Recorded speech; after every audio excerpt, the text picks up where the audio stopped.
కేసీఆర్ కుటుంబం ఏ పని చేసినా రాజకీయ లబ్ధి కోసమే చేస్తుందని మీడియాతో చిట్ చాట్లో సీఎం రేవంత్ రెడ్డి ఆరోపించారు. రాష్ట్రానికి సంబంధించి సమగ్ర సర్వే వివరాలు కేసీఆర్ చెప్పాలని తెలిపారు. ఎక్కడ ఉన్నాయో కూడా తెలవడం లేదని మండిపడ్డారు.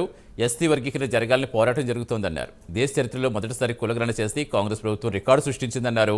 భవిష్యత్తులో ఏ సర్వే జరిగినా ఇదే ప్రామాణికంగా తీసుకోవాలన్నారు.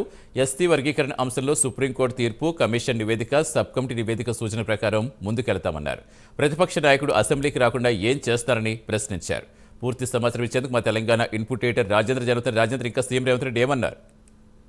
సతీష్, అసెంబ్లీలో కేబినెట్ భేటీ ముగిసిన తర్వాత ముఖ్యమంత్రి రేవంత్ రెడ్డి చిట్ చాట్ చేశారు. దీంట్లో ప్రధానంగా ఏదైతే కులగణన అంశం పై విపక్షాలు విమర్శించిన నేపథ్యంలో గతంలో కంటే బీసీల శాతం తగ్గించారు అని చెప్పి ఇప్పటికీ విమర్శలు వస్తున్న నేపథ్యంలో ఆ విషయంలో పూర్తి క్లారిటీ ఇచ్చినామని చెప్పుకోవచ్చు. ఇప్పటి వరకు 56% బీసీలు అంటే మైనార్టీతో కలిపి ఇక్కడ ముఖ్యమంత్రి చెప్పారు. అదేవిధంగా 17.5% ఎస్సీలు, 2 వర్గాలు కలిపితే 73.5% ఉన్నారు.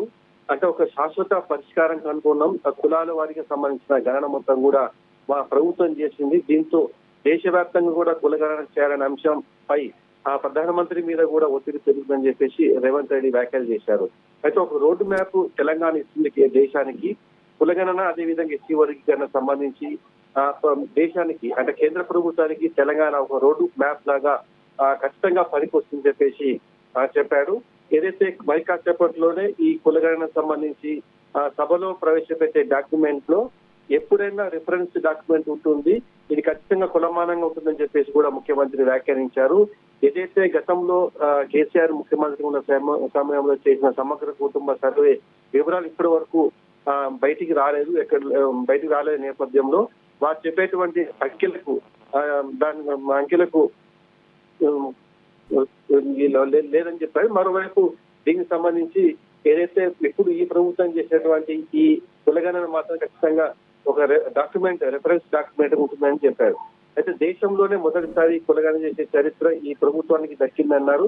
అయితే పకడ్బందీగా ఈ కులగణన చేశాము. ఎస్సీ వర్గీకరణ విషయానికి సంబంధించి ఏదైతే సుప్రీంకోర్టు తీర్పు, మంత్రివర్గ ఉపసంఘం, ఏకసభ్య కమిషన్ ఈ ముగ్గురు సిఫార్సులు ఏవైతే ఉందో దాని ప్రకారంగా ముందుకు వెళ్తామని చెప్పేసి కూడా రేవంత్ రెడ్డి చెప్పారు. అయితే మరోవైపు ప్రధాన ప్రతిపక్షానికి బాధ్యత, చిత్తశుద్ధి లేకుండా కేవలం విమర్శలు చేస్తూ వాటిని మేము పరిగణలోకి తీసుకోమని స్పష్టం చేశారు.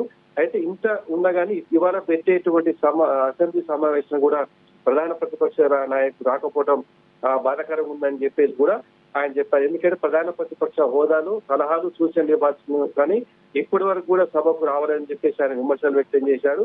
అయితే రాజకీయం కోసం ఈ గణన చేయలేదు, ఒక డెడికేషన్ కమిషన్ ఏర్పాటు చేసిన తర్వాత ఈ పకడ్బందీగా ఈ కులగణన చేశాము, ఈ డాక్యుమెంట్ మొత్తం కూడా వారికి డెడికేషన్ కమిషన్ తీసుకుంటుందని చెప్పేసి కూడా ముఖ్యమంత్రి స్పష్టం చేశారు.